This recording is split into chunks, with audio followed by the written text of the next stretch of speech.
लड़की हुई है। 2 दिन तो हुए थे माँ को घर आए हुए और सुबह सुबह ही माँ अपना सामान पैक करके वापस जाने की तैयारी कर रही थी।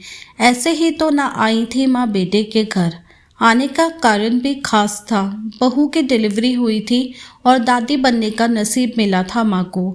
माँ दौड़ी दौड़ी खुशी खुशी अपने कॉलेज से छुट्टियाँ लेकर आई थी अपने पोते का मुंह देखने के लिए। एक बड़े कॉलेज में लेक्चरर होने के बावजूद माँ की सोच अभी भी ऑर्थोडॉक्स टाइप की थी, जो पहले से यह सोचकर बैठी थी कि पोता होगा तो अच्छा होगा।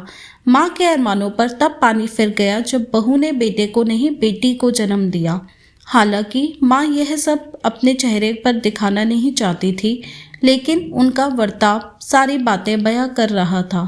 माँ को वापस जाने की तैयारी करता देख बेटा माँ के पास आया और माँ से बोला, माँ 2 दिन तो हुए हैं तुम्हें आने को और तुम जाने की तैयारी कर रही हो। अरे बेटा, तुम तो जानते ही हो कॉलेज फिर से शुरू हो गए हैं। तुम्हारे पापा और मेरे लेक्चर फिर से शुरू करने पड़ेंगे। ज़्यादा छुट्टियां भी तो नहीं ली थी मैंने, जाना तो पड़ेगा। लेकिन तू चिंता मत कर, थोड़े दिन बाद मैं और तुम्हारे पापा दोनों ही वापस आएंगे।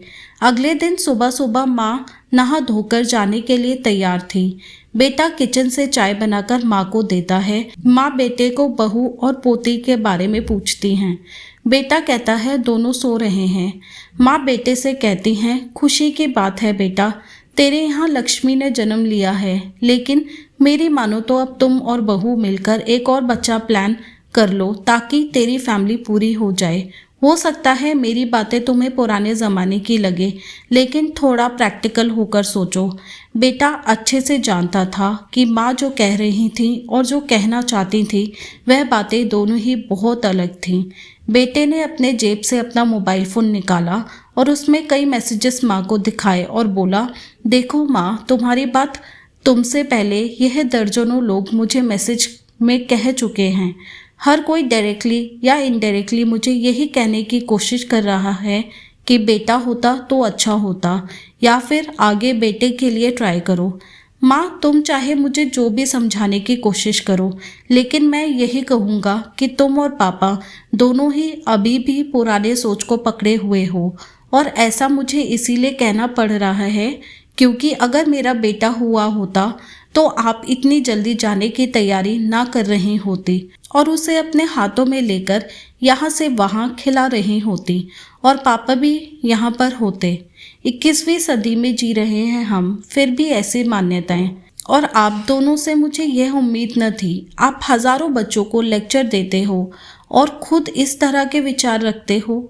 अगर आप ऐसा मानते हो कि बेटा और बेटी दोनों होंगे तभी फैमिली कंप्लीट होगी, तो मेरे एक सवाल का जवाब दीजिए कि मैं अकेला क्यों हूँ? मुझे कोई बहन क्यों नहीं है?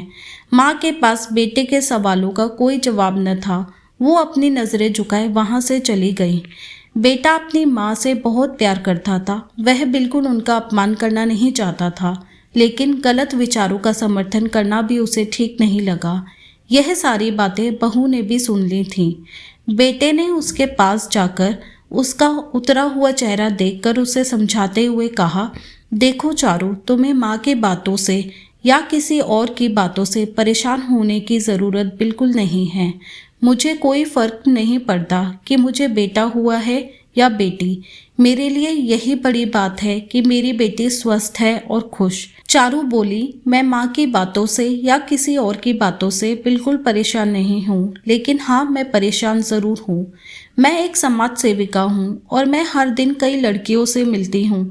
अचरज की बात है कि मुझे आज तक एक भी लड़की ऐसी नहीं मिली जो कहती हो कि लड़की होने की वजह से उसे अलग तरीके से ट्रीट ना किया गया हो या कुछ सहना ना पड़ा हो। मैं खुद एक औरत हूँ और इस बात का अनुभव मैंने भी किया है। और अब जब हमारे घर में भी एक लड़की ने जन्म लिया है तो मैं परेशान हूँ।